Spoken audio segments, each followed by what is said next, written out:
Praise the lord. ఈరోజు దేవుని వాగ్దానము, శాశ్వతుడైన దేవుడు నీకు నివాస స్థలము, నిత్యముగా నుండి బాహువులు నీ క్రింద నుండును. ఆయన నీ ఎదుట నుండి శత్రువును వెళ్ళగొట్టి నశింపజేయుమనెను. ద్వితీయోపదేశ కాండము 33వ అధ్యాయము 27వ వచనము. సహోదరి సహోదరులారా, ఈ వచనం మనకు 3 ముఖ్యమైన ఆత్మీయ సత్యాలను నేర్పుతుంది. 1, శాశ్వతుడైన దేవుడు మనకు నివాస స్థలం. ఇల్లు, ఆస్తి, బలము, డబ్బు ఇవన్నీ నశించేవి, కానీ దేవుడు శాశ్వతుడు.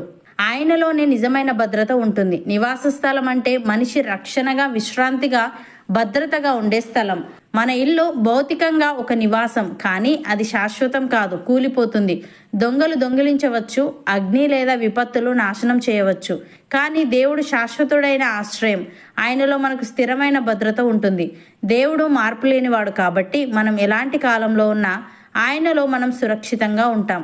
2వదిగా, నిత్యముగా నుండి బాహువులు నీ క్రింద నుండునని వ్రాయబడింది. అనగా ఇది ఒక తండ్రి తన చిన్న బిడ్డను ఎత్తుకొని మోసినట్టు ఉంటుంది.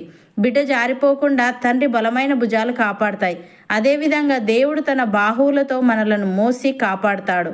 మనం కూలిపోతున్నప్పుడు, బలహీనపడుతున్నప్పుడు, భయపడుతున్నప్పుడు దేవుని బలమైన బాహువులు మనల్ని పట్టుకొని నిలబెడతాయి. ఉదాహరణకు, ఏలియా నిరుత్సాహంతో, చాలు ప్రభువా, నా ప్రాణాన్ని తీసుకో అని ప్రార్థించాడు. కానీ దేవుడు తన దూతను పంపి ఆహారం ఇచ్చి బలపరిచాడు. దేవుని బాహువులు అతన్ని లేపి నూతన శక్తినిచ్చాయి. అలాగే శత్రువులు దాడి చేసినప్పుడు దావీదు చాలాసార్లు కూలిపోవాల్సి వచ్చింది. కానీ దావీదు అంటున్నాడు, యెహోవా నా శైలము, నా కోట, నన్ను రక్షించువాడు నా కేడము అని. అనగా అతన్ని మోసింది గుహలు కాదు, సైనికులు కాదు, దేవుని బాహువులే. మనం ఎంత బలహీనంగా ఉన్నా దేవుని బాహువులు మనల్ని మోస్తాయి. 3వదిగా, నీ ఎదుట నుండి శత్రువును వెళ్ళగొట్టి నశింపజేయుమనెను. అనగా దేవుడు మన శత్రువులను తొలగిస్తాడు. మనకు కనబడే శత్రువులు మాత్రమే కాకుండా మనలోని భయాలు, పాపపు బంధకాలు, వ్యాధులు, నిరుత్సాహం కూడా శత్రువులే.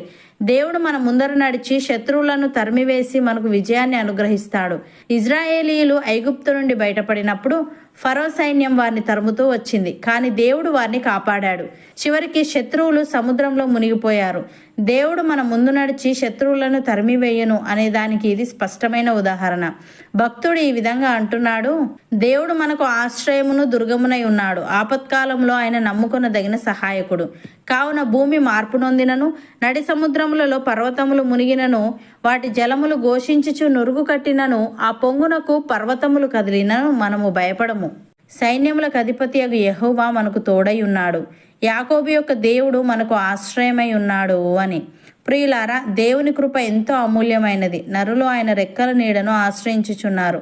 ఆయన మందిరం యొక్క సమృద్ధి వలన వారు సంతృప్తి నొందుచున్నారు. ఆయన ఆనంద ప్రవాహంలోనిది ఆయన వారికి త్రాగించుచున్నాడు. ఆయన యొద్ద జీవపు ఊట కలదు. ఆయన వెలుగును పొందియే మనము వెలుగు చూచుచున్నాము. అపోస్తలుడైన పేతురు ఈ విధంగా అంటున్నాడు, మన ప్రభువగు యేసుక్రీస్తు తండ్రి అయిన దేవుడు స్తుతింపబడునుగాక.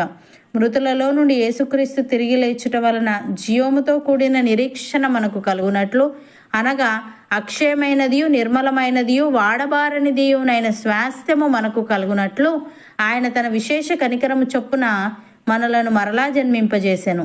కడవరి కాలమందు బయలుపరచబడుటకు సిద్ధముగానున్న రక్షణ మీకు కలుగునట్లు విశ్వాసము ద్వారా దేవుని శక్తి చేత కాపాడబడి మీ కొరకు ఆ స్వాస్థ్యము పరలోకమందు భద్రపరచబడి ఉన్నది.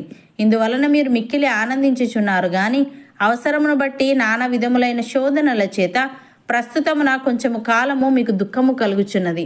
నశించిపోవు సువర్ణము అగ్ని పరీక్ష వలన శుద్ధపరచబడుచున్నది కదా.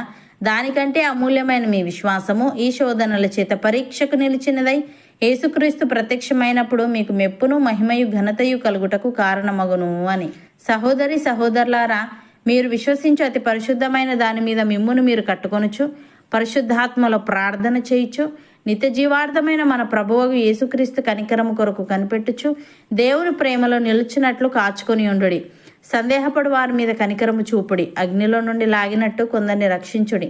శరీర సంబంధమైన వారి అపవిత్ర ప్రవర్తనకు ఏమాత్రము నొప్పుకొనక దానిని అసహించుకొనుచు భయముతో కొందరిని కరుణించుడి. తొట్టిల్లకుండా మిమ్మల్ని కాపాడుటకును, తన మహిమ ఎదుట ఆనందముతో మిమ్మల్ని నిర్దోషులనుగా నిలవబెట్టుటకును శక్తిగల మన రక్షకుడైన అద్వితీయ దేవునికి మన ప్రభువైన యేసుక్రీస్తు ద్వారా మహిమయు మహత్యమును ఆధిపత్యమును అధికారమును యుగములకు పూర్వమును ఇప్పుడును సర్వయుగములను కలుగునుగాక.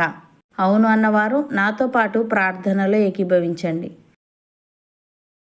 పరిశుద్ధుడా, ప్రేమగల తండ్రి, శాశ్వతుడైన నీవు మాకు నివాస స్థలమని, నిత్యముగా నుండు నీ బాహువులు మా క్రింద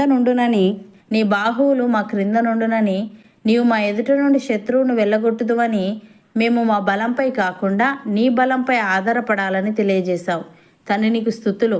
దేవా, నీవు మాకు ఆశ్రయమును దుర్గమునై ఉన్నావు గనుక, ఆపత్కాలములో నీవు నమ్ముకొనదగిన సహాయకుడవు గనుక, భూమి మార్పు నొందినను, నడి సముద్రములలో పర్వతములు మునిగినను, వాటి జలములు ఘోషించుచు నురుగు కట్టినను, ఆ పొంగునకు పర్వతములు కదిలినను మేము భయపడక నీ రెక్కల నీడను ఆశ్రయించే వారంగా ఉండుటకు సహాయము దయచేయమని మేము విశ్వసించు అతి పరిశుద్ధమైన దాని మీద మమ్మును మేము కట్టుకొనుచు పరిశుద్ధాత్మలో ప్రార్థన చేయొచ్చు.